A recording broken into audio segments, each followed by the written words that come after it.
Bismillahirrahmanirrahim. Assalamualaikum warahmatullahi wabarakatuh. Subhanaka la ilma lana illa ma 'allamtana innaka antal alimul hakim. Wa la hawla wa la quwwata illa billahil aliyyil azim. Rabbi yassir wa la tu'assir wa tammim bil khair ya fattah wa bika nasta'in. Nahmaduhu wa nusalli wa nusallim ala rasulihil karim wa ala alihi wa ashabihil fatihina بهديهم إلى الحقيقة المجاذة أما بعد أعوذ بالله من الشيطان الرجيم بسم الله الرحمن الرحيم والعصر إن الإنسان لفي خسر إلا الذين آمنوا وعملوا الصالحات وتواصوا بالحق وتواصوا بالصبر صدق الله العظيم وقال النبي صلى الله عليه وسلم ما أوحي إلي أن أجمع المال وأكن من التاجرين ولكن أوحي إلي أن سبح بحمد ربك وقم من الساجدين وقال النبي صلى الله عليه وسلم ثلاثة من أصل الإيمان الكف عمن قال لا إله إلا الله ولا تكفره بذنب ولا تخرجه من الإسلام بعمل الجهاد ماض مصبعثني الله إلى أن يقاتل آخر هذه الأمة الدجال ولا يبطله جور جائر ولا أدل آدل الإيمان بالأقدار وكما قال عليهم الصلاة والسلام. Jadi alhamdulillah, bersyukur kita kepada Allah Subhanahu wa taala kerana dengan kasih sayangnya, kerana dengan limpah rahimnya, Allah Subhanahu wa taala telah sampaikan kita di pertengahan Ramadan. Kita berada di pertengahan Ramadan, iaitu 15 hari Ramadan. 15 hari Ramadan, separuh bulan Ramadan telah berlalu. Adakah tarbiyah dari Ramadan ini kita mendapat manfaatnya ataupun tidak? Semoga Allah Subhanahu wa taala menjadikan kita hari-hari yang mendatang dengan kebaikan yang banyak. Alhamdulillah, pada hari ini kita menyambung kembali pengajian kita pada hari Jumaat pada 15 Ramadan. Kita menyambung balik pada muka surat 178,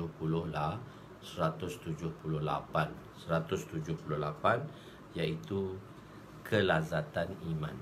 Sebelum ni kemanisan iman itu digambarkan, ditashbihkan atau dengan kemanisan. Satu benda yang manis supaya orang menyukainya. Kedua ialah tentang kelazatan iman, mengenai orang yang putus harapan. Begini, meminta satu kematian. Ada orang tanya semalam, ada orang putus harap tu dia nak mati, atau adakah dia tu menginginkan kematian? Maknanya inginkan kematian. Begini, nanti dalam jilid 4 dia kitabul janaiz. Dalam jilid keempat ialah mengenai kitabul janaiz. Kitab bab jenazah, iaitu pengurusan jenazah. Pengurusan jenazah iaitu daripada menziarahi i'adatul marid. Sebelum orang tu mati, dia sakit dulu biasanya, dan Nabi di sini musannif pengarang membawa iaitu macam mana untuk fadilat-fadilat yang diberitahu oleh Nabi SAW untuk menziarahi orang-orang sakit.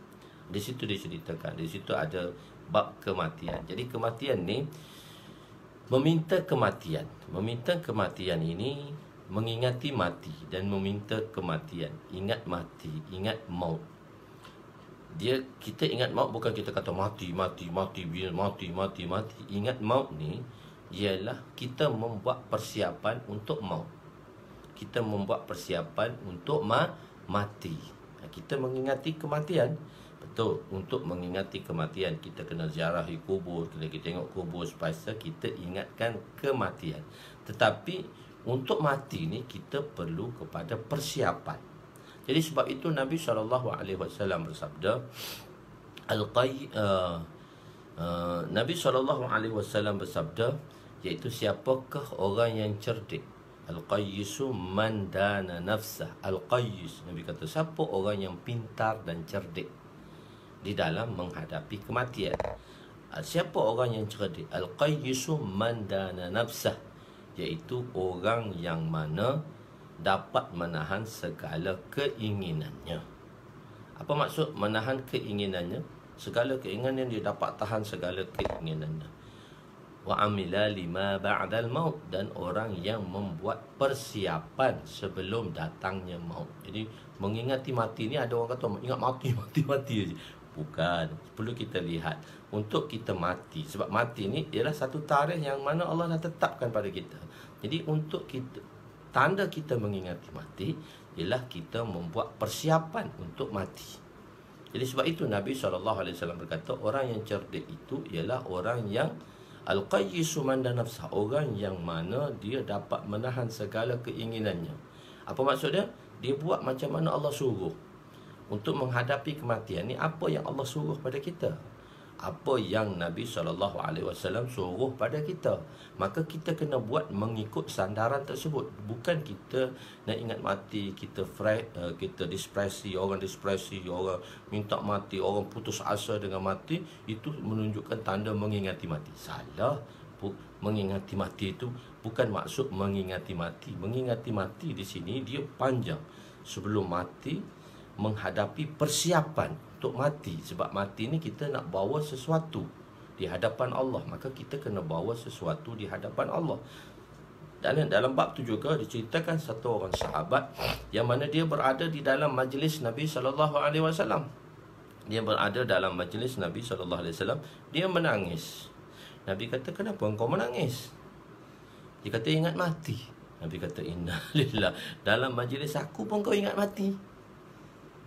Dalam majlis aku, kalau kau kena duduk dengan memberi perhatian yang sepenuhnya apa yang aku nak sampaikan. Dan apabila aku sampaikan, kamu faham dan kamu amalkan apa yang aku sampai. Itulah yang nak bawa mati. Bukan ingat mati begitu. Tak. Itu yang kata, apa yang kamu nak bawa mati itu. Nabi kata, kau duduk dalam majlis aku ingat mati. Innalillah. Jadi ulama membahaskan di situ makruh ingat mati macam tu. Ingat mati. Sebab apa? Nabi kata, duduk dalam majlis ni, duduk dalam majlis aku, duduk dengan aku, ingat mati. Mana ingat mati dah, duduk dengan aku, kena buat persiapan mati. Dan kamu belajar dengan aku, kamu ambil daripada aku, kamu faham apa yang aku nak sampaikan, dan kamu amalkan apa yang aku sampaikan. Itulah sebenarnya persiapan mati. Jadi sebab itu ulama mengkategorikan meminta mati ni, minta mati ada haram, minta mati ada makruh, minta mati ada masnun yang dituntut, ada minta mati harus. Jadi minta mati maksudnya dia bukan hanya minta mengingati mati, tidak. Iaitu minta mati ni ialah membuat persiapan kepada mati. Persiapan kepada mati. Minta mati ni ialah membuat persiapan kepada nak mati. Itu maksudnya. Begitu, boleh faham sedikit sebanyak lah. Jadi bukannya itu menunjukkan tandanya orang depresi, di frus dengan dunia, lepas tu dia minta kematian. Itu haram namanya. Frus dengan dunia dan minta kematian, itu haram namanya. Jadi Nabi kata, duduk dalam majlis aku, engkau ingat mati. Inna lillahi wa inna ilaihi raji'un. Engkau duduk dalam majlis aku, kau mengambil mutiara-mutiara apa yang disampaikan oleh aku, kau faham betul-betul apa yang aku nak sampaikan ini. Nabi kata, dan kamu amalkan apa yang aku sampaikan, maka itulah tandanya kamu membuat persiapan menghadapi mati. Benda tu yang nak bawa mati. Betul Nabi kata, al-qayyisu man dana nafsah wa amila lima ba'dal maut. Al-qayyisu man dana nafsah wa amila lima ba'dal maut. Orang cerdik tu siapa? Orang yang mana dia dapat tahan segala keinginannya. Dia tak buat macam mana dia buat, dia tak buat macam mana dia nak. Dia buat macam mana Allah nak dan Rasul nak. Dia buat macam mana Allah nak dan Rasul nak, dan dia buat persiapan mati. Dan membuat persiapan mati itu macam mana Nabi suruh kita buat. Begitu makna. Okey, kita pergi kepada topik dia. Hari ini ialah kelazatan iman. Semalam kita dah kemanisan iman. Iman tu Nabi tashbihkan dengan benda manis supaya seronok. Hari ini lazat pula. Lazat tu apa dia? Setelah orang itu mengecapi. Balik satu benda lagi mengenai cerita orang Kelantan. Kenapa dia suka manis? Ajib. Bila kita belajar, bila kita kata tahu apa makna Kenapa orang Kelantan bila akikah, dalam bab akikah ni babul adat, kitab nombor 8 jilid ke-8 nanti kitabul adat, InsyaAllah dalam penulisan dah tu, dalam penaipan dah tulis semua dah dalam taipan, dalam typing je lah. Jadi akikah, bila satu orang anak dilahirkan, maka disembelihnya kambing untuk diakikah, dan kambing itu dimasak gulai. Kenapa gulai? Orang Kelantan bila untuk buat akikah, dia buat gulai manis. Nama dia kuzi. Gulai itu nama dia kuzi. Kuzi ni dibuat dengan susu pekat. Manis lah. Jadi saya mencari kenapa orang Kelantan ni bila akikah dia masak kambing dengan gulai manis. Mesti ada sabit mana-mana orang tua kita buat. Orang-orang lama dulu dia buat, mesti dia sabit sesuatu daripada mana. Dia panggil tafaul, melakukan sesuatu dengan mengambil keberkatan. Itu tafaul. Tafaul ni mengambil sesuatu nilai yang baik, sesuatu perkara yang baik, kita ambil sebagai tafaul. Tahun penghijrahan dinamakan tahun hijrah. Bila Nabi berhijrah, walaupun Nabi berhijrah bukan bulan Muharram, Nabi berhijrah bulan Rabiul Awal. Nabi keluar 27 Safar, 1 Rabiul Awal Nabi bertolak. Tapi pada tahun itu dinamakan tahun hijrah. Sayyidina Umar meletakkan tahun itu tahun itu hijrah untuk mengingati satu peristiwa pengorbanan sahabat-sahabat, khususnya Nabi pada tahun itu telah keluar untuk berhijrah. Jadi mengambil berkat, panggil tafaul. Jadi satu-satu benda kita boleh mengambil berkat. Jadi kenapa, balik kepada gulai tadi, kenapa gulai itu manis? Kenapa gulai itu dimasak kuzi? Saya mencari dalil lah, mana perbuatan-perbuatan yang dibuat oleh orang-orang tua dulu. Mungkin sabit daripada mana-mana, ada hubungannya daripada mana-mana hadis Nabi SAW. Jadi kenapa kita masak gulai manis? Kenapa orang Kelantan ni dia masak gulai manis? Masak kuzi. Ulama membahaskan di dalam bab akikah tu, iaitu gulai itu hendak dimasak, dan gulai itu biar dimasaknya manis. Kenapa gulai itu dimasak manis? Mengambil keberkatan manis tadi, supaya akhlak anak kita tu manis. Manis dipandang. Macam mana orang tu? Manis lah Ustaz. Manis lah kalau kita pandang kat dia. Apa maksud manis? Elok, bagus. Jadi sebab itu gulai itu dimaniskan. Gulai itu dimaniskan pula. Gulai itu manis. Kenapa manis? Atas dasar tafaul, mengambil sesuatu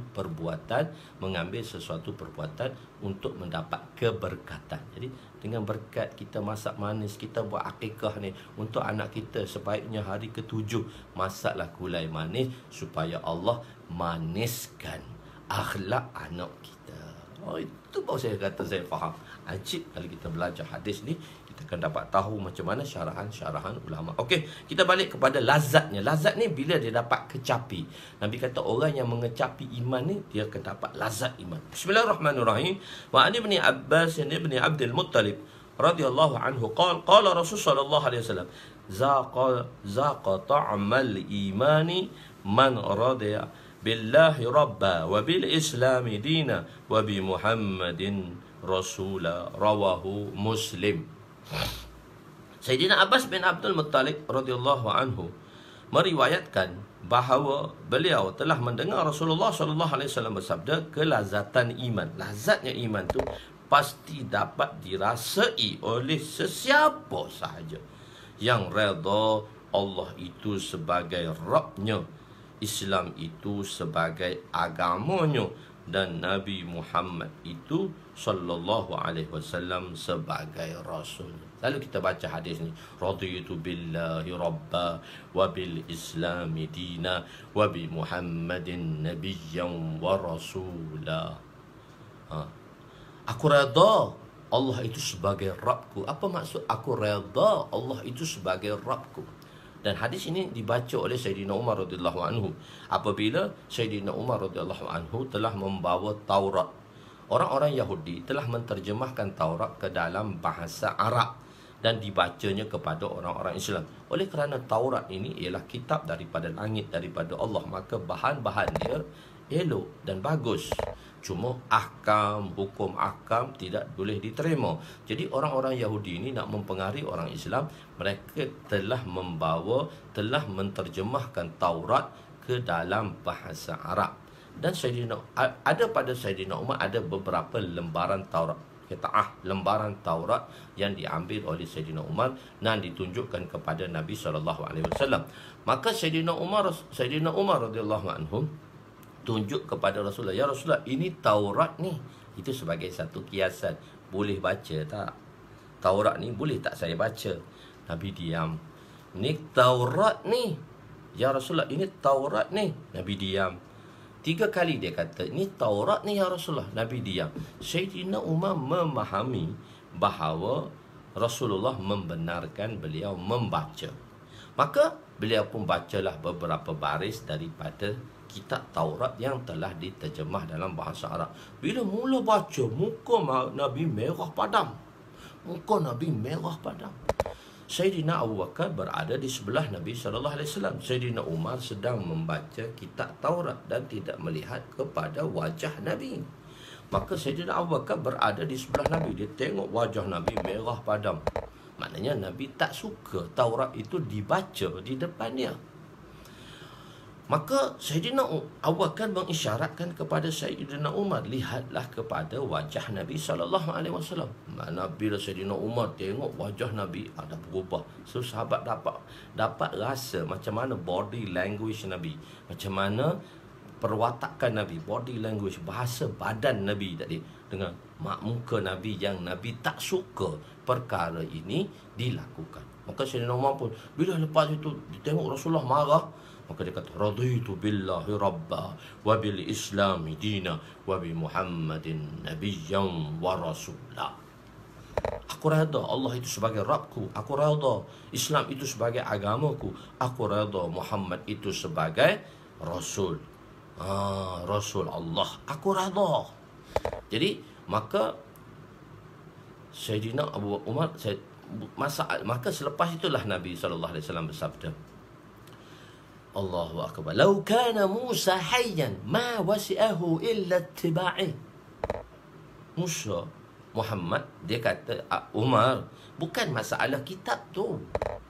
Siapa sahaja, seorang yang mana kitab itu diberi padanya dan dia sebagai Rasul Allah dan Rasul itu diberi kitab tersebut, jika dia datang, lau kana Musa hayya, jika Musa alaihissalam tu sekarang dia hidup, dia ada depanku dan kitab tu dia hantar pada dia, ma wasi'ahu illa tiba'i, maka tidak ada kelonggaran baginya kecuali dia mengikuti jejak langkahku. Mana musuh pun dia kena ikut aku. Bukan masalah Taurat tu nombor 2, Taurat tu nombor 2, tak payah baca no. Musa tu Sayyidina Musa alaihissalam, Sayyidina Musa Nabiyina alaihissalam, Nabi Musa tu dia pun kena ikut aku. Ini bacaan dia, raditu billah. Apa maksud redha? Redha je lah. Dan apa maksud redha? Di sini saya nak ceritakan. Hadis ini menerangkan. Hadis ini diriwayatkan oleh Sayyidina Abbas bin Abdul Muttalib, iaitu pakcik Nabi SAW, bapa saudara Nabi. Yang besar dia lebih kurang dia tua sikit kepada dia, lebih tua daripada Hamzah. Hamzah ni 2 tahun beza dengan Nabi. Abbas ni dia agak, Sayyidina Abbas radhiyallahu anhu, dia agak dewasa sedikit daripada Nabi. Makna redha. Makna redha. Apa makna redha? Aku redha Allah itu sebagai Rabbku. Apa makna redha?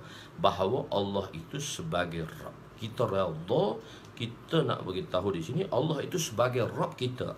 Yakni kita yakin bahawa Allah lah Rabb kita, pencipta kita, penjaga kita, penguasa kita dan segala-galanya bagi kita. Kita redha Allah ini sebagai Rabb kita. Kita beriman kepada Allah. Rabb, apa maksud Rabb? Bila alhamdulillahi rabbil alamin, tiada alhamdulillah, segala puji bagi Allah Rabbul alamin. Rabbul alamin, Rabb sekalian alam. Orang tu mah Tuhan sekalian alam. Rabb ni rububiyah. Maksudnya daripada perkataan Rabb, rububiyah, tentang rububiyah Allah SWT. Jadi kita reda Allah itu sebagai Rabb. Apa maksud Rabb? Kalau dalam bahasa Urdu dia panggil parwarish. Dia memberi makna yang luas. Kita reda Allah itulah pencipta kita. Kita reda Allah itulah Khalik yang mencipta kita. Bila Allah tu mencipta kita dan mencipta seluruh manusia dan seluruh cakrawala dan seluruh ciptaannya, dan dia adalah yang menguasai, dialah yang menjaganya. Setakat cipta saja tak, lepas saja tak, dia jaga semua. Dia jaga supaya lau kana fihi ma'alihatun illallah la fasadata. Jika ada dua Tuhan, satu kat langit, satu kat bumi, maka itu pun ada dua Tuhan. Ada dua ilah, ada dua ilah selain daripada Allah. Ada ilah, itu pun dah hancur dah dunia ni. Allah Ta'ala kata la fasadata, bumi dan langit akan hancur. Bumi dan langit akan hancur jika ada dua Rabb. Maknanya Allah itulah Rabbnya, penciptanya, dan dialah penjaganya, dan dialah penguasa dan penakluknya. Bermakna apa dia? Ini kita tidak berhajat selain daripada Allah. Redha di sini maksudnya kita tak berhajat selain daripada Allah. Hanya Allah lah matlab kita. Hanya Allah lah matlamat kita. La ilaha illallah, la mawjud illallah. La ilaha illallah, tiada layak disembah melainkan Allah. La mawjud illallah, tiada yang wujud kecuali Allah. La ilaha illallah, la maqsud illallah, tak ada maksud matlamat kita ialah Allah. Allah itu ialah sebagai, kita tak berhajat kepada siapa. Allahus Samad, Allah itu dia tak berhajat pada siapa. Bahkan Allah lah yang menunaikan hajat bagi kita semua. Allah tu mustaghni 'ani syai', terkayanya Allah daripada sesuatu. Allah tak berhajat pada sesuatu sebab Allah yang ciptanya. Allah tak berhajat pada harta, Allah tak berhajat pada pangkat, Allah tak berhajat pada wang, Allah tak hajat pada kuasa, Allah tak berhajat sebab dia yang menciptanya. Kitalah yang berhajat kepada Allah. Kitalah yang mesti meminta kepadanya. Ni'mal maula wa ni'man nasir. Ni'mal maula wa ni'man nasir. Dan jika mereka enggan beriman dan tidak berhenti daripada menceroboh, maka ketahuilah, tak beriman, Allah tak beriman, menceroboh pula, bahawa Allah itu pelindung kamu. Ni'mal maula, Allah itulah Rabb, dialah pelindung kamu. Ni'man nasir, dialah sebaik-baik pelindung dan sebaik-baik pelindung. Maula, sebaik-baik pelindung dan sebaik-baik penolong yang menyelamat dan menjayakan kamu. Surah Al-Anfal ayat 40. Dan hati kita tidak cenderung, bukan itu maknanya ini takwa yang paling tinggi. Hati kita ni tak berbelah bagi. Hati kita ni hanya hati kita ni kita kena kosong selain daripada Allah. Itu masih Allah. Itu takwa yang paling tinggi. Takwa pertama ialah menghindarkan kufur dan syirik dengan secara perbuatan zahir, jali, dengan perbuatan jali. Maknanya kufur dan syirik. Takwa kedua menghindarkan, telah kita ceritakan ada 3 takwa untuk orang yang telah beriman dan orang yang telah beramal soleh, mesti dia kena usaha 3 takwa. Jadi takwa yang pertama ialah menghindarkan diri daripada kufur dan syirik, daripada perbuatan jali, perbuatan yang jelas. Kedua iaitu menghindarkan diri daripada dosa besar dan dosa kecil secara berterusan.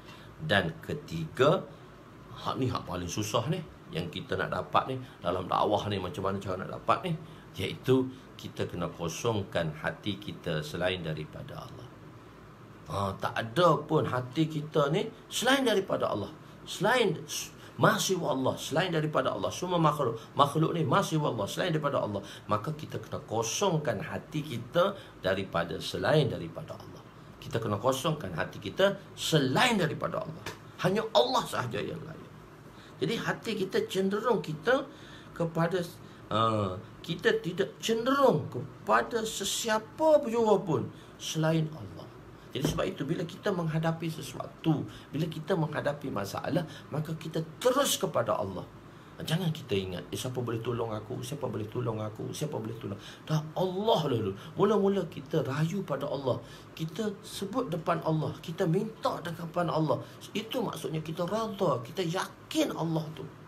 Itu maksud kita raditu billahi rabba. Kita yakin Allah tu sebagai Rabb. Allah tak berhajat pada siapa. Kita yang berhajat. Oleh kerana kita berhajat, kita kena minta dengan Allah Subhanahu Wa Taala. Ajib, Allah Subhanahu Wa Taala tengok tu. Sebab tu mula-mula apabila kita menghadapi masalah, bila kita menghadapi masalah, maka pada mula-mula yang kita buat tu, mula-mula yang kita hadapi masalah tu, pertama sekali kita tak ingat kawan kita. Bila kita tak ada duit ke, bila kita susah ke, bila kita memerlukan sesuatu, otak kita jalan kat mana? Oh, kawan ni boleh tolong aku, kawan ni boleh tolong aku, orang ni boleh pinjam kat aku. Tak. Bila first time datang tu, kita kembali kepada Allah. Ya Allah, Engkau sahajalah yang boleh tolong aku. Patutlah kita berusaha. Jadi first mula-mula tu Allah nak tengok kita tu.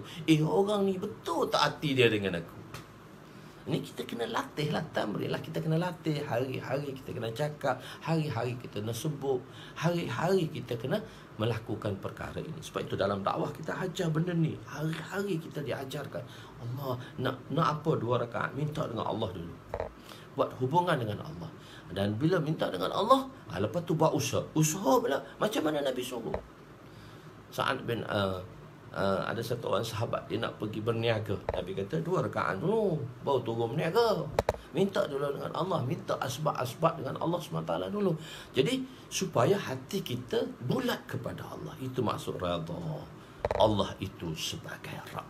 Dan redha, Islam itu sebagai agama. Apa maksud redha? Allah itu sebagai Rabb, kita tak berhajat selain daripada Allah. Apa maksud kita redha Islam itu sebagai agama? Kita tak berhajat selain daripada Islam. Hanya Islam sahaja. Agama ni bagus, agama semua mengajar kebaikan, betul, tapi kita tak berhajat kepada selain daripada Islam. Wa man yabtaghi ghairal islami dina falan yuqbala min.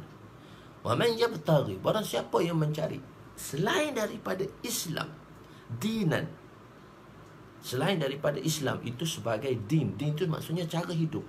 Selain siapa yang cari selain daripada Islam sebagai satu cara hidup, sebagai satu cara hidup selain daripada Islam, kita bagus, ni Buddha ni bagus ni, dia ajak kepada Tuhan juga. Yahudi ni ajak kepada Tuhan. Tak, siapa yang cari selain daripada Islam dinan sebagai cara hidupnya, falan yuqbala, sampai bila-bila Allah tak terima. Islamlah yang mana akan diterima oleh Allah SWT. Jadi kita redha Islam itu sebagai agama. Kita tidak berhajat kepada mana-mana agama dan cara hidup. Tak ada. Islamlah membawa satu cara hidup. Dan Nabi Muhammad SAW itu sebagai Rasul. Maksudnya kita tak berhajat lagi dah. Sudah cukup dah Nabi itu kepada kita. Kita tak pernah berhajat dah. Kita tak berhajat dah kepada siapa? Kepada bomoh ke, kepada hakim, doktor dalam dunia ni. Kita berhajat. Kita berusaha tu lain. Kita tak berhajat pada doktor, kita tak boleh berusaha. Kita tak, dan kita tak berhajat. Kita tahu cara Rasulullah SAW saja penyelesai masalah kita. Cara Nabi SAW saja yang menyelesai masalah kita. Jadi di sini menafikan penting. Nafi. La ilaha illallah, nafi dulu. Kita nafi dulu. Tiada layak disembah melainkan Allah. Manusia tak ada kuasa. Makanan tak boleh mengenyangkan. Kita nafi dalam dakwah itu. Makanan kita menafikan. Benda itu penting. Dan kita isbatkan. Hanya Allah yang berkuasa. Adalah sebahagian mengatakan bahawa agama ini. Tapi ada orang kata, agama ni sama je. Ajak pada baik. Semua betul mengajak kepada kebaikan. Maka ini kita panggil dia, pendapat ini kita panggil dia wahdatul adyan. Orang kata agama ni satu saja, sama saja. Agama Islam ke, agama Buddha ke, agama Kristian ke, sama je, dibawa pada Allah. Salah. Sebagaimana firman Allah SWT. Ini ayat ni mengatakan, ayat ni wahdatul adyan. Maknanya ayat ni nak menunjukkan agama tu sama, tapi hukum dia dah mansuh. Hukum dia dah mansuh dah. Dan telah kita jelaskan, ada hukum Al-Quran walaupun dia dibaca dalam tilawah, tapi hukum dia dah mansuh. Dari segi amalan dia dah mansuh. Cuma dia dari segi bacaan, dari segi qiraah ada, tapi dari segi hukum dah mansuh. Ada ayat-ayat Quraniyah dari segi qiraahnya dah mansuh, tapi hukumnya tidak mansuh lagi. Begitu. Tidak masih boleh dipakai. Sebagaimana firman Allah dalam surah Baqarah ayat 62, innal ladzina amanu wal ladzina hadu wan nasara was-sabiina man amana billahi wal yawmil akhir wa amila salihan falahum ajruhum inda rabbihim wala khaufun alaihim wala hum yahzanun. Sesungguhnya orang beriman dan orang-orang Yahudi dan orang-orang Nasara dan orang-orang Sabi'in, mereka yang menyembah selain daripada Allah, sesiapa saja di kalangan mereka itu beriman kepada Allah dan beriman kepada hari kiamat serta beramal soleh, maka bagi mereka pahala balasannya di sisi Tuhan mereka, dan tidak ada kebimbangan pada hari kiamat, kejadian yang tidak baik kepada mereka, dan mereka pula tidak akan berduka cita. Siapa saja, orang beriman ke, orang Yahudi ke, orang Nasara ke, penyembah selain daripada Allah. Ini dia kata dia pun beriman pada Allah, dia pun dapat pahala. Tak ada golongan berdalilkan ayat ini. Ayat tu dah salah terjemah dah. Sebenarnya orang-orang ni beriman pada Allah. Dia kata tengok orang Yahudi, dia percaya pada Allah. Orang Nasara, dia percaya pada Allah. Orang Saibin, dia gunakan patung mereka untuk menghubungkan diri dengan Allah. Maknanya dia percayalah ke Allah. Itu dapat pahala tu, dapat pahala.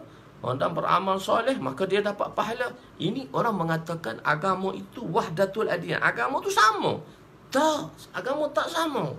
Ada golongan yang berdalilkan ayat ini membuktikan wahdatul adyan. Semua agama adalah sama, iaitu mengajuk kepada kebaikan. Kefahaman yang diambil daripada ayat ini ialah salah sebagaimana yang diterangkan di dalam ayat di bawah. Jadi ayat tu dah mansuh dah. Hukum dia dah mansuh dah. Kenapa?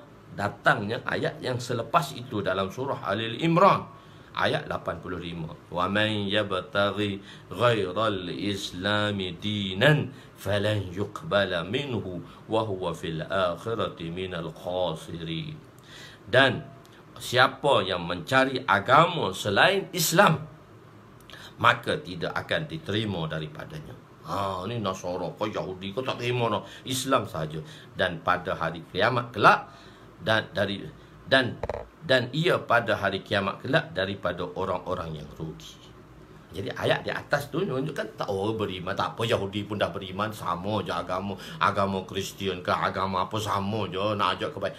Tak, siapa cari daripada Islam selain daripada tu. Selain daripada tu. Sebab tu kita kan, kalau kita belajar kat sekolah pengetahuan agama Islam, jadi budak-budak lain, budak yang non-Muslim, dia belajar civic. Okeylah dia belajar civic untuk buat baik, lumrah manusia supaya buat baik. Jadi kita kena yakin Islam itulah sebagai agama. Dan siapa cari selain daripada Islam, dia rugi sebagai cara hidup. Selain daripada Islam, mencari agama selain daripada Islam, dinan, agama, diterjemah situ dinan tu maksudnya cara hidup. Adyan itu plural pada perkataan din. Begitu. Hadis itu tafsir kepada Al-Quran. Hadis ni ialah nak menafsirkan kepada Quran tadi. Pemahaman daripada Al-Quran itu hanya akan dapat diambil apabila ia tidak bertentangan dengan hadis. Jadi ada orang kata ada orang kata tak perlu kepada hadis. Ada orang yang mungkirin hadis tu, kita telah beritahu pada awal-awal dalam pembukaan kita. Ada orang mungkirin hadis, dia kata kita hanya terima Al-Quran saja, hadis tak perlu pun. Dah cukup dah Al-Quran bagi kita. Saya baca Al-Quran, saya terjemah Al-Quran, saya nak faham Al-Quran, saya meneliti Al-Quran. Bahasa Arab pun tak pandai. Lepas tu, kalau saya tak pandai bahasa Arab, saya tengoklah bahasa Inggeris. Tak boleh faham Al-Quran tanpa hadis. Nabi SAW tak boleh faham Al-Quran tanpa hadis Nabi SAW. Jadi hadis itulah mentafsirkan Al-Quran. Jadi Al-Quran tu tafsir dia bila salah satunya ialah kita tengok daripada hadis supaya dia tidak bertentangan dengan hadis. Masalah ini juga diterangkan di dalam muqaddamah, dalam bahagian mula-mula tadi. Masalah taklid. Oh, tiba-tiba cerita bab ni keluar masalah taklid. Betul lah kadang-kadang orang baca, kenapa ustaz ni dia cerita lazatan iman, keluar-keluar topik dia masalah taklid. Ni saya kadang-kadang saya karang kitab ni, saya buat kitab ni ialah saya karang kitab ni saya nak gambarkan situasi masa kami belajar. Masa kami tengah belajar hadis ni, satu orang kawan telah tanya mengenai taklid. Tengah-tengah tu dia luar topik. Dia luar topik. Dia panggil luar topik. Dia tajuk luar topik. Jumlah, kalau kita dalam pengajian kitab dan sebagainya, dia panggil jumlah mu'taridah. Jumlah mu'taridah. Jumlah mu'taridah ni kadang-kadang perbahasan di luar topik. Dalam satu topik yang dibahaskan, ada perbahasan di luar topik. So, okey, boleh lah. Jarang-jarang. Jadi, saya bawa juga. Kadang-kadang kita duduk tengah cakap topik yang lain. Topik, Masya Allah sedap. Kadang-kadang tiba-tiba satu orang tengah-tengah mari cakap topik yang lain sikit, yang ada sikit saja hubungan ataupun tak ada hubungan langsung. Jadi, masalah taklid. Kenapa? Semasa menerangkan hadis ini, tiba-tiba seorang pelajar. So saya boleh ingat lebih 25 tahun lepas yang saya belajar hadis, tahun 96. So 96 ni 2020 dah. So 25 tahun dah. Macam kita tengah belajar hadis ni, tiba-tiba seorang pelajar bertanya kepada ustaz kami berkenaan golongan yang tidak menerima taklid kepada a'immah, iaitu imam mazhab yang 4. Tak ada golongan. Jadi kita dah bahas dah benda ni di depan tu. Kenapa kita wajib bermazhab? Wajib bermazhab. Bagi semua wajib bermazhab. Orang yang pandai saja, orang yang belajar saja harus. Itu pun ulama-ulama yang hebat seperti Imam Hafiz rahmatullah alaih. Imam Hafiz rahmatullah alaih ni satu ulama yang hebat, yang bahagian Al-Quran kita panggil Qiraatul Hafiz. Qiraatul Hafiz ni dibaca oleh manusia, dibaca oleh seluruh dunia. 80 hingga 85% bacaan Hafiz. Dia ada 10 bacaan tadi. Ada 10 kiraat. Salah satu kiraatnya kiraat Hafiz dan kiraat Warash. Kiraat Warash ni dibaca oleh mazhab Maliki. Banyakkan mazhab Maliki baca kiraat Warash. Dan semua kiraat yang lain, mazhab Hanbali ke, mazhab Hanafi ke, mazhab Maliki ke, mazhab Syafi'i ke, kita baca kiraat Warash, kiraat Hafiz. Dan Imam Hafiz ni pengikut dia dalam Quran. Dia spesialis Al-Quran. Tapi dalam bermasalah taklid, dia declare, saya bermazhab Imam Syafi'i. Orang yang macam Imam Hafiz tu pun hebat. Dia bukan hebat dengan Quran saja, dia muhaddis lagi, dia mufaqih lagi, orang fiqh lagi, muhaddis lagi. Bukan macam PhD zaman sekarang ni mengaku dia PhD hadis, dia tak perlu lagi bertaklid kepada mana-mana mazhab. Tu yang pening kepala habis tu. Ni orang hebat macam ni sekalipun. Imam Hafiz rahmatullah alaih masih mendeklarkan, saya bermazhab Imam Syafi'i. Pengarang kitab ni, pengarang Mashabih, Imam Baghawi rahmatullah alaih, Alamah Baghawi rahmatullah, pengarang Mishkat, Alamah Tibris rahmatullah alaih, semua mengatakan kami bermazhab Syafi'i. Bukan tak ada mazhab, bukan mazhab kelima, kami bermazhab Syafi'i. Jadi dia kata orang ni, kepada orang yang tidak menerima taklid ni, dia kata kita tak boleh taklid. Taklid mana boleh? Iman boleh taklid. Betul, iman kita tak boleh taklid, tapi masail mengenai fiqh wajib kita bertaklid. Mengatakan bahawa kita mempunyai hadis-hadis sahih seperti hadis-hadis dalam Bukhari dan Muslim yang menyebabkan kita tidak perlu lagi kepada a'immah. Kita tak perlu dah pada tok-tok imam lepas ni. Kita dah ada Bukhari Muslim, kita tengok Bukhari Muslim lah. Jawapan yang telah diberikan, selagi Ustaz kita kata, selagi tidak beriktikad kepada fuqaha, bermakna kita tidak beriktikad kepada Nabi. Kenapa?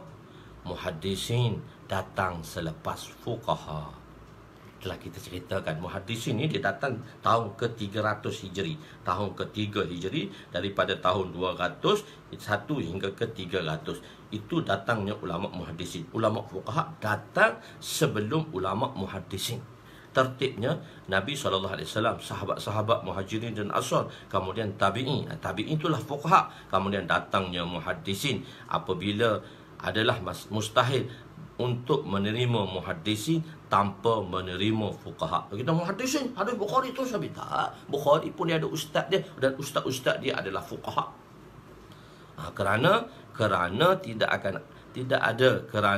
akan ada kehilangan rantaian silsilah apabila kita meninggalkan fuqaha dan hanya beriktimat kepada muhaddisin sahaja. Maka menjadi mustahil untuk beriktimat kepada Nabi tanpa beriktimat kepada fuqaha. Meyakini fuqaha, kerana muhaddisin iktimatnya kepada fuqaha. Muhaddisin ni pun, tok guru dia fuqaha. Dia beryakin kepada guru-gurunya.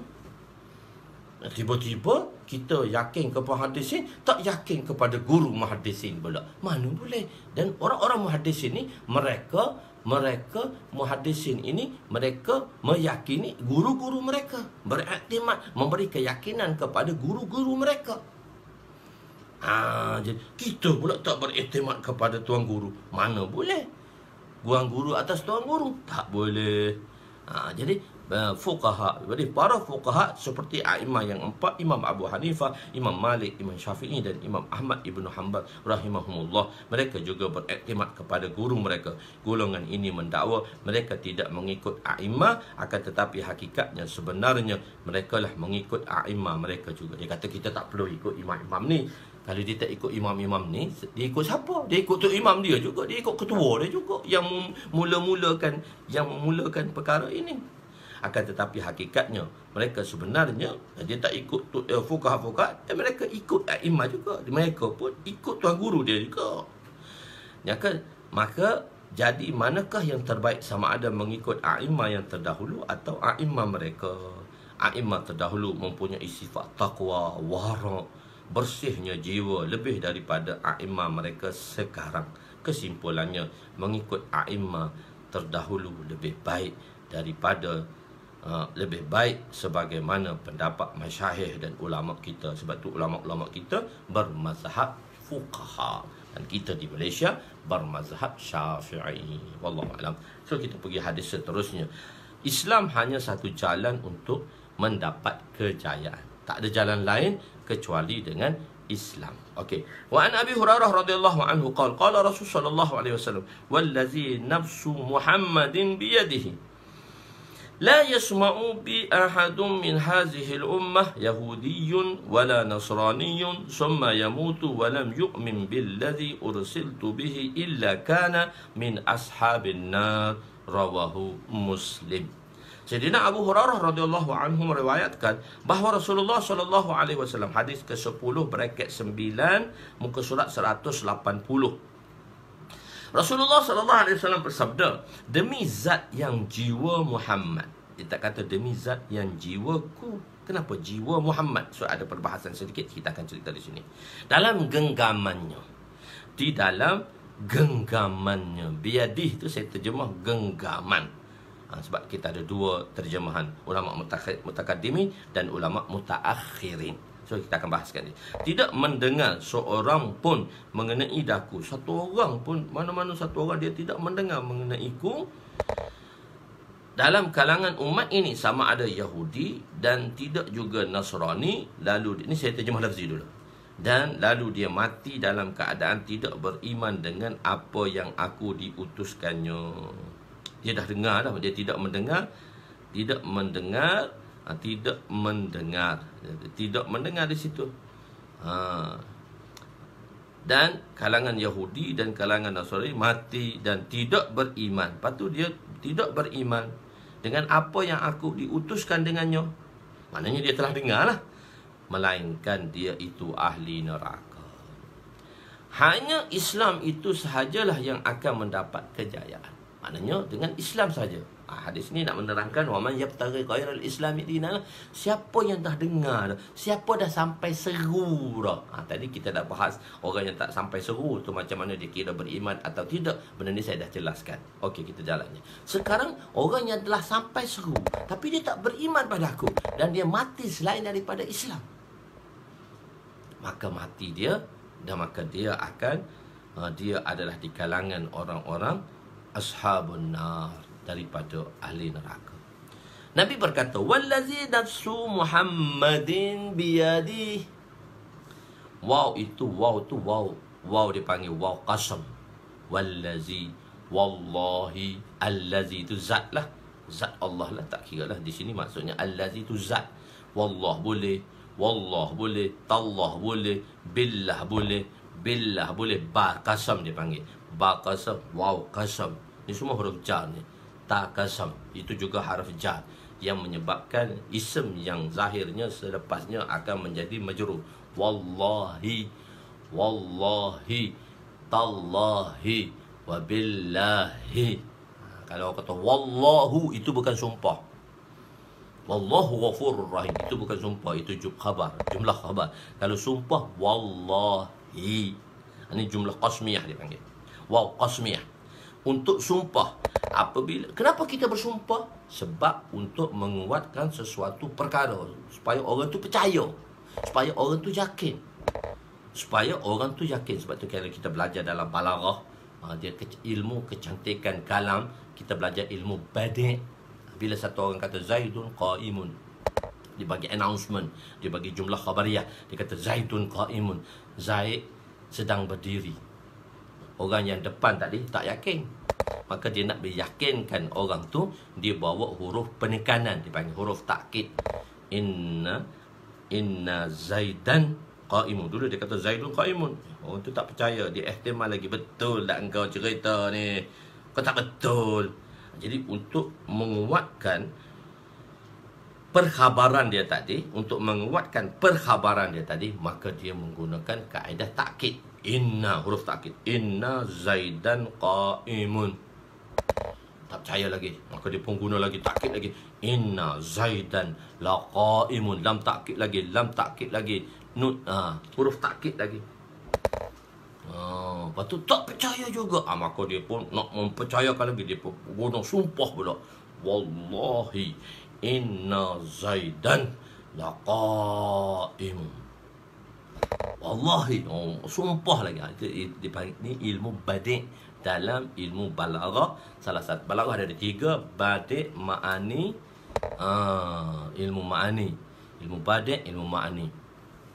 Satu lagi ilmu apa tu dalam badi', ma'ani, ilmu bayan. Ilmu bayan tu tasbih saja. Orang ni mengaji Mukhtasar Ma'ani pening kepala dia. Budak-budak nak faham syair Mukhtasar Ma'ani tu pening kepala. Khair, tapi tak pening bau, mudah je. Jadi ilmu badi' tadi. Jadi di sini nak mengkhabarkan. Jadi bila kita bersumpah, kenapa kita bersumpah? Sebab nak menyungguhkan perkataan kita, nak menyungguhkan, nak memberi kesungguhan pada perkara yang kita nak jelaskan. Begitulah juga Nabi nak beri kesungguhan. Wallahi, wallazi, demi zat, ini zat Allah lah, demi zat yang menggenggam jiwa Muhammad, demi zat yang mana nafsu Muhammadin, jiwa Muhammad, biyadihi, di dalam genggamannya atau tangannya. Okey, macam mana firman Allah Ta'ala, Kul ay wa rabbi, Kul ay wa rabbi innahu lahaqqun. Tengok, Kul ay wa rabbi, wa sumpah, wa rabbi, demi zat, Kul, dan mereka yang meminta disegerakan azab dan akan bertanya kepada wahai Muhammad, adakah kedatangan azab yang dijanjikan itu benar? Allah jawab, Kul, ya, wa rabbi, demi Tuhanku. Kul, wa rabbi, katakanlah wahai Muhammad. Katakanlah wahai Muhammad. Katakanlah wahai Muhammad tu, benda tu panjang tu di mahzuf. Dan mereka, katakanlah wahai Muhammad, demi wa rabbi, demi Tuhan, demi Tuhanku. Inna, sesungguhnya itu adalah benar, dan kamu sekali-kali tidak berkuasa menahan kedatangannya. Surah Yunus ayat 93. Allahu Akbar.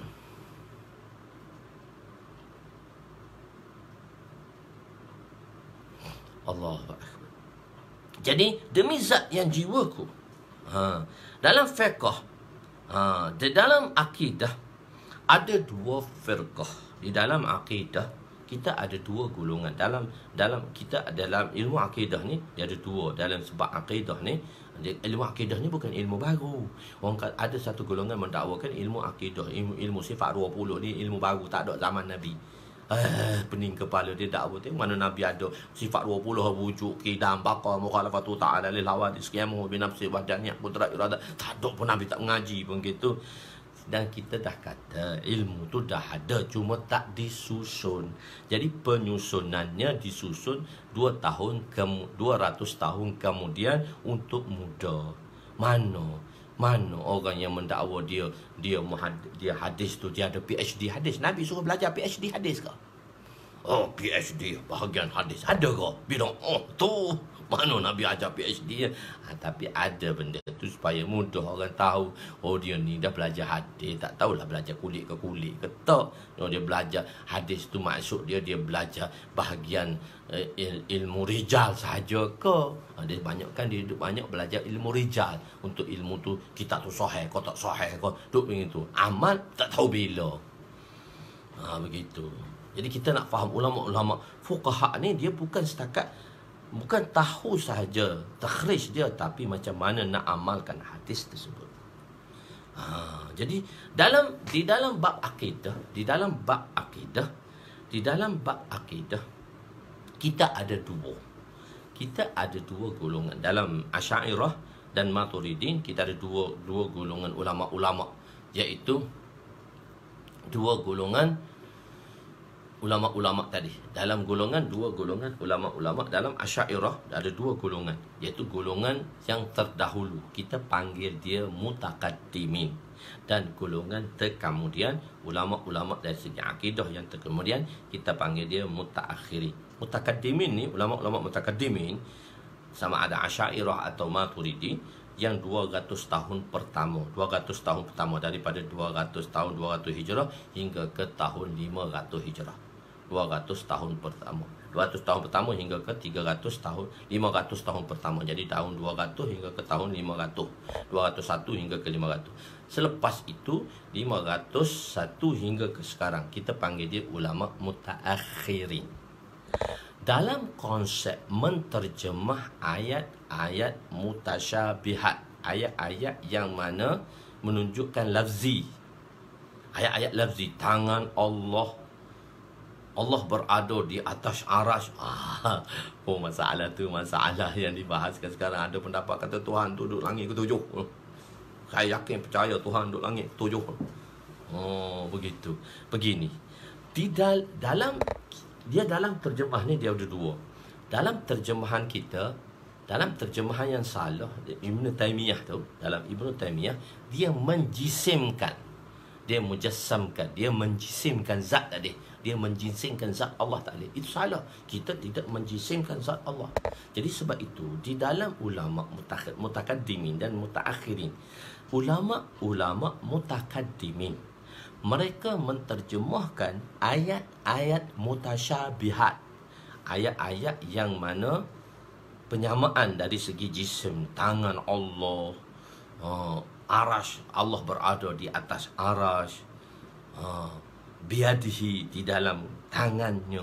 Jadi ulama-ulama mutakaddimin, ulama-ulama yang terdahulu, mereka menterjemah dengan kaedah apa dia?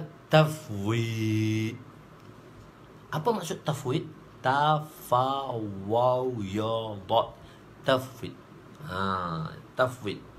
Dia terjemah dalam keadaan tafwid. Terjemah tafwid. Apa maksud tafwid? Macam mana tulis, macam mana lafaz, macam itulah terjemahnya. Makna Allah yang tahu. Demi zat yang jiwaku di tangannya. Dia terjemah lafzi, dia terjemah tafwid. dia terjemah macam mana ditulis. Tapi maksudnya hanya Allah yang tahu. Sebab tangan Allah tak sama dengan tangan kita. Mana kalau tangan Allah tu sama dengan tangan kita, dia dah jadi mujassam. Dia dah jadi mujassamah. Bila mujassamah, kita menjisimkan Allah SWT. Sedangkan Allah SWT tu mustaghni. Allah SWT tidak qiyamuhu binafsih. Dia berdiri dengan zatnya sendiri. Dan ulama mutaakhirin dalam akidah, dia menterjemah dengan konsep takwil. Takwil tu maksud dia tafsir, ada penerangan. Takwil tu mengenai tafsir.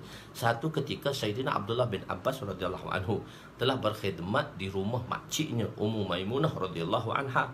Abdullah bin Abbas ni adalah anak saudara Ummu Maimunah, anak saudara Nabi lah, di sebelah isteri. Dan Abdullah bin Abbas ni di sebelah ayah pula, beliau adalah sepupu Nabi. Masa terkecil lagi duduk berkhidmat rumah Nabi, di rumah Ummu Maimunah, Sayyidatuna Ummu Maimunah radhiyallahu anha. Jadi bila berkhidmat, maka dia telah meletakkan satu bejana wuduk untuk Nabi SAW. Dia letak bejana wuduk kat Nabi. Nabi pun buka pintu rumah dia. Dia tengok bejana wuduk. Nabi tanya hadap Maimunah radhiyallahu anha, siapa letak ni bejana wuduk ni? Masya Allah, bagusnya budak ni, khidmat ni. Maka berkatanya Sayyidatuna Maimunah radhiyallahu anha, oh, Abdullah tu letak tu. Abdullah bin Abbas lah tu letak tu. Nabi suka dengan khidmat Nabi doa, Allahumma faqihu fid din wa alimhu ta'wil. Ya Allah, berilah dia faham agama, wa alimhu ta'wil, bagilah ilmu tafsir kepada dia. Ilmu ta'wil ni tafsir. Tafsir, ilmu ta'wil dia ada tafsir dia. Dia kena bukan tafsir, tafsir. Dia ada ulama ilmu tafsir ni, ulama ilmu tafsir, dan di kalangan sahabat mengenai tafsir yang paling hebat tafsir Ibn Abbas. Jadi ajar dia ilmu tafsir. Ajarlah wa alimhu ta'wil. Ta'wil ni diterjemah dengan ada pentafsiran. Ada pentafsir. Tafsir perincian. Tafsir ada penerangan. Begitu. Tafsir dia tafasad, ya lam tafsir. Satu tafsir, tafasin, ya ra tafsir. Waktu tafsil dengan lam tu dengan ra. Begitu. Jadi Allahu Akbar. Jadi dia terjemah dengan takwil. Takwil tu maksudnya tangan. Tangan tu apa maksud tangan? Kita bahasa ni kita selalu guna dalam kehidupan kita. Anak kita takut, ayah, kita takutlah kat orang sini. Jangan risau, orang sini ni semua dalam tangan ayah je. Apa maksud tangan ayah? Dalam kekuasaan ayah. Dalam orang kampung ni semua dikuasai oleh ayah. Jangan risau. Saya takutlah. Jangan risau. Semua tu dalam tangan aku. Semua budak-budak kampung ni dalam tangan aku je. Aku genggam je dia. Tangan tu untuk menggunakan genggam. Jadi tangan tu maksudnya kuasa, genggaman. Ada kuasa. Sebab tu saya terjemah tadi genggaman. Saya terjemah mutaakhirin. Saya tidak terjemah tangan. Saya tak terjemah mutakaddimin. Dua-dua boleh terjemah. Cuma mutakaddimin dia guna konsep tafwid. Macam mana ditulis secara lafzi, itulah diterjemahkan. Maknanya Allah saja yang tahu. Dia tak mujassamkan, dia tak menjisimkan zat itu. Apa makna? Allah saja yang tahu. Makna Allah saja yang tahu. Begitu. Dan satu lagi pula takwil. Takwil ni tangan tu maksudnya kuasa, genggaman. Tangan tadi adalah kuasa. Tangan. Dia tu dalam kuasa aku je. Begitu. Dan satu lagi, Ibnu Taimiyah, dia menterjemahkan mujassam. Dia menjisimkan. Allah 'alal 'arsy istawa. Allah itu berada di atas arash. Dia kata Allah berada di atas arash. Maksudnya ada satu zat yang berada di atas arash. Kita kata Allah itu tak bertempat. Arash tu kalau satu, okeylah, kalau Allah itu berada di atas arash, maka arash tu dia adalah ciptaan Allah. Maksud bila dia ciptaan Allah, sebelum ni dia tiada, Dan sebelum ni dia tiada, lepas tu dia ada. Bila dia tiada dan dia ada, itu namanya makhluk. Allah itu qadim, sedia kala. Jadi sebelum ada arash, Allah duduk kat mana? Sebab Allah yang mencipta arash tu. Lepas tu Allah duduk berada di atas arash. Istiwa. Dia kata duduk. Istiwa tadi di atas arash. Allah itu berada di atas arash. So kalau sebelum Allah cipta arash, Allah duduk mana? Wal awwalahu wal akhirahu wal zahiru wal batinu. Jadi Allah duduk kat mana sebelum ada arash? Jadi jika arash tu baru, bila arash tu baru yang baru dicipta, lepas Allah pergi duduk itu, maka wa'yazubillah halal tu barulah. Dia menjisimkan zat Allah di situ. Dan kita makna istiwa, bersemadi. Dia terjemah bersemadi. Istiwa ni makna dipanggil makna mushtarak. Makna mushtarak. Tak nampak pun makna mushtarak. Istiwa. Dunia ni kan kita ada garisan khatul istiwa. Khatul istiwa. Garisan tropika,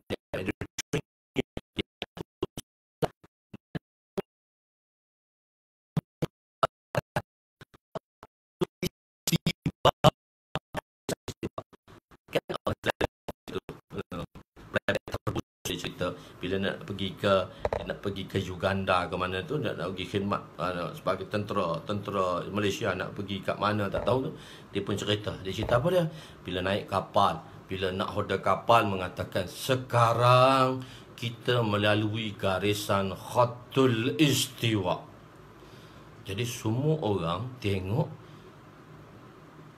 jenguk daripada kapal, jenguk ke bawah nak tengok garisan tu. Garisan tu nampak ke? Oh, cuma dalam peta, dalam globe peta dunia tu nampaklah garisan khatul istiwa. Tapi garisan khatul istiwa tu ada ke atas air tu?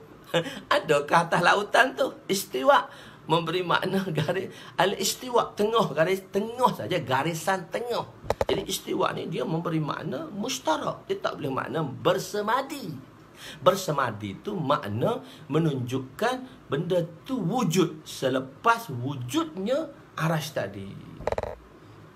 Wujud. Jadi arash tu belum tak wujud. Lepas wujud arash baru wujud dia. Wa'yazubillah. Jadi makna tadi dia menjisimkan zat tadi.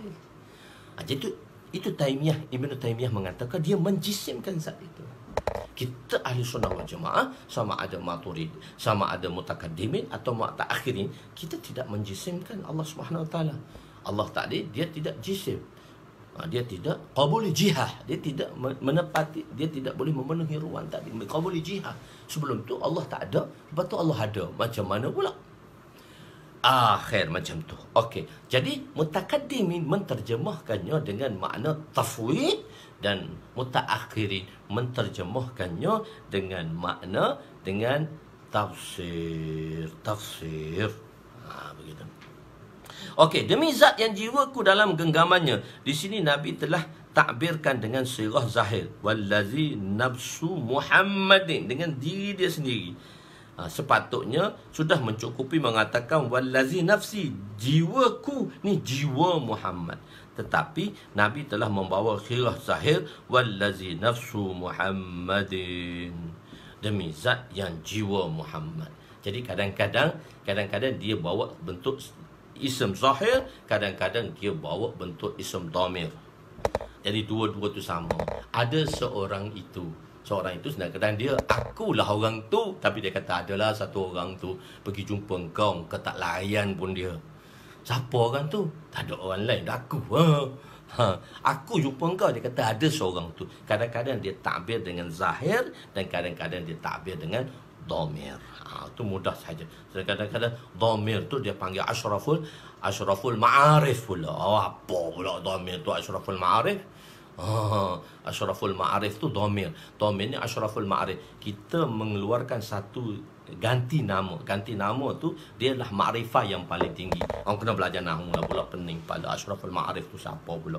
Khair. Jadi terjemahan mutasyabihat. Dalam menterjemahkan mutasyabihat, mutakaddimin menterjemahkan hadis ini dengan terjemahan lafzi, demi zat yang jiwa Muhammad dalam tangannya, sebagaimana Bagaimana hakikat tangan hanya diketahui oleh Allah. Mereka melakukan tafwid, iaitu sebagaimana lafaz, maka begitulah terjemahannya. Sebagaimana seperti ayat Ar-Rahman 'alal arsyistawa, Ar-Rahman 'alal arsyistawa itu kalau terjemah bersemayam. Jadi dia makna mustarak. Kalau bersemayam makna duduk di situ. Kalau duduk di situ itu terjemah lafzi saja, bersemayam. Tapi tidak maksud dia begitu. Makna bersemayam atas ialah sebelumnya tiada, kemudian datang bersemayam. Sedangkan makna bersemayam itu dah baru, makna baru dah. Makna bersemayam sebelum aras tak ada, depan aras ada, baru duduk situ. Sedangkan Allah itu tidak bertempat. Belum ada aras lagi, Allah dah wujud. Tiada bertempat dan tidak ada arah dan tidak berarah, sebagaimana ayat yang berikut, fa aina ma tuwallu fa thamma wajhullah innallaha wasi'un alim. Begitu. Jadi ke mana sahaja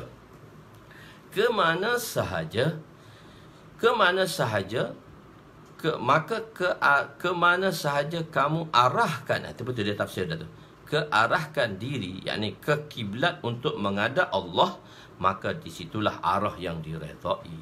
Surah Baqarah. Jadi maka kita kena, bila kita nak sembahyang, ayat ni ulama mentafsirkan kepada sembahyang. Bila kita nak solat, maka kita kena arahkan kepada kiblat.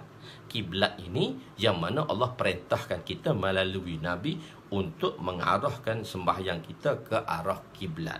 Sebelum tu kiblat Baitul Muqaddis, tapi selepas itu ditukar kepada Baitullah kembali. Sebenarnya semasa Nabi SAW berada di Mekah, Nabi telah menghadap kiblat Baitul Muqaddis.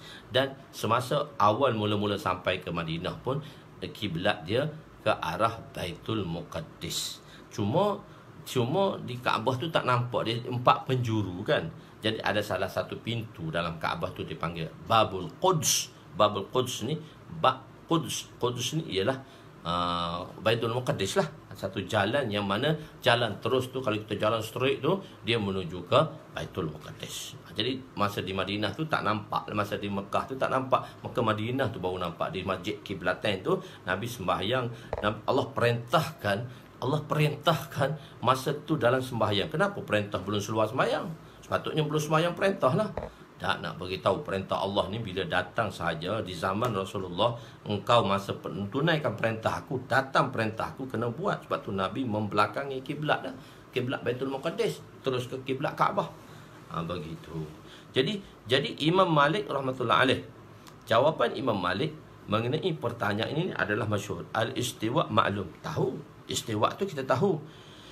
Kaifiat dia macam mana, kaifiat duduk dia tu macam mana, kita tak tahu. Iman dengannya bahawa Allah tadi, beriman dengan Allah Subhanahu Wa Taala itu wajib. Tapi soal orang yang bertanya mengenai perkara ini bid'ah. Makna istiwa tu maklum, kaifiatnya tidak diketahui. Beriman dengannya wajib dan bertanya mengenainya bid'ah. Mutaakhirin menterjemahkannya secara takwil berdasarkan qarinah. Dia ada qarinah, maksudnya dia ada tanda-tanda dia, qarinah dia.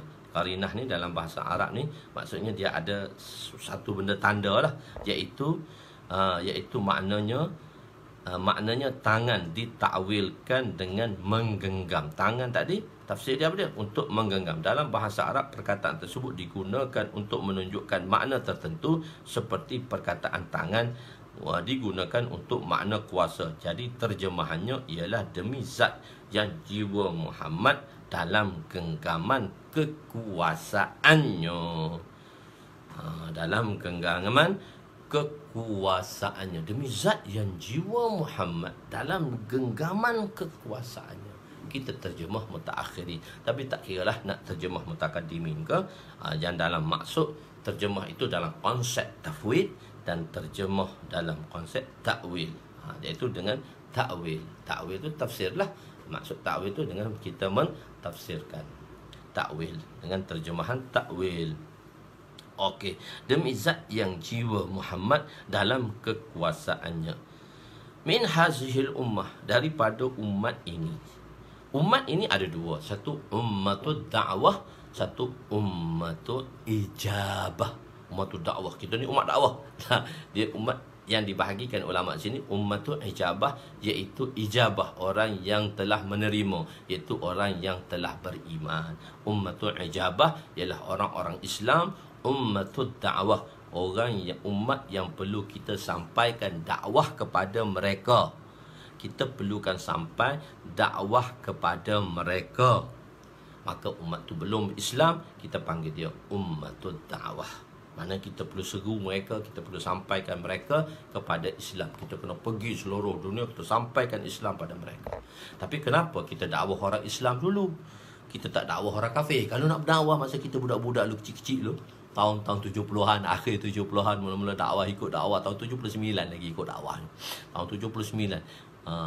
Kalau kita pergi jumpa satu orang kampung pakcik tu, pakcik tu dia mengaji lah. Dia kata, kalau nak berdakwah, dia kata, kalau nak berdakwah tu kena ajak orang kafir tu berdakwah tu. Kenapa berdakwah? Jadi kenapa kita dakwah kepada orang Islam dulu? Kenapa kita tak dakwah pada orang kafir? Ini dalam masalah dakwah Islam, dakwah iman dan dakwah Islam. Itu saya akan terangkan. Dakwah ni ada dua, dakwah iman dan dakwah Islam. InsyaAllah kita akan terangkan esok. Hari ini kita tak sempat masa dah. Masa kita hampir jam 8 pagi dah. Jadi kita ada iman, dakwah iman dan dakwah Islam. Dakwatul iman dan dakwatul Islam. Jadi min hazihil ummah, maksudnya bukan umat dakwah, umat orang yang bukan Islam, dan umat ijabah, mereka yang telah memeluk Islam.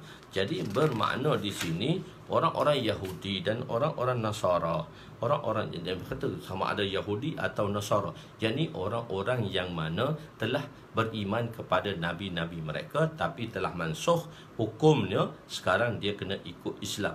Orang yang mana diturunkan kitab, Yahudi diturunkan kitab Taurat kepada mereka dan Nasara diturunkan kitab Injil. Orang yang macam ni pun kalau dia beriman dengan agama Yahudi dan Nasara, agama daripada langit yang dulu telah diterima tapi sekarang tak diterima, juga kesudahan mereka ashabun nar. Selain daripada Yahudi dan Kristian, lebih-lebih lagi lah berdarjah aula lah ashabun nar. Jadi alhamdulillah, insya-Allah. Dan saya nak bagi tahu kitab saya sudah ada 5 jilid. Dan jilid ke-6 akan dikeluarkan. Jilid pertama tentang Kitabul Iman yang kita belajar ni, baru bab Kitabul Iman. Dalam Kitabul Iman ni dia ada 5 bab lagi. Ada 5 bab lagi insya-Allah. Kita berapa-berapa insya-Allah kita akan sambunglah seterusnya pengajian ni selepas hari raya nanti. Tuan-tuan dapat kerja PKP dah open dah, masya-Allah. Masa tu mungkin kita akan cari pembelajaran malam, tapi kita akan buat juga daurah tu untuk mempercepatkan lah. Kalau nak tunggu ngaji soal berapa puluh tahun tak tahu nak habis. Dengan tuan-tuan berapa hari pun tak nak habis dengan tuan-tuan. Tapi insya-Allah kita buat daurah. Nanti saya akan iklan dalam daurah tadi, jilid 1, jilid 2 tentang iman, tentang sembahyang dan tentang taharah dan sembahyang. Jilid 3 sambungan lagi kitab sembahyang, sebab sembahyang ni panjang. Bab sembahyang lah panjang dalam Mishkat. Bab sembahyang sebab dia ada 2 jilid dan saya susun ni 2 jilid. Dan kalau tengok muka surat pun dia panjang dalam bab sembahyang. Daripada bab sembahyang, bukan bab taharah lagi, bab sembahyang. Jadi keempat, bab ziarah Nabi, bab Kitabul Janaiz, iaitu kitab menziarahi, dimulai dengan menziarahi orang sakit, bab zakat dan bab puasa.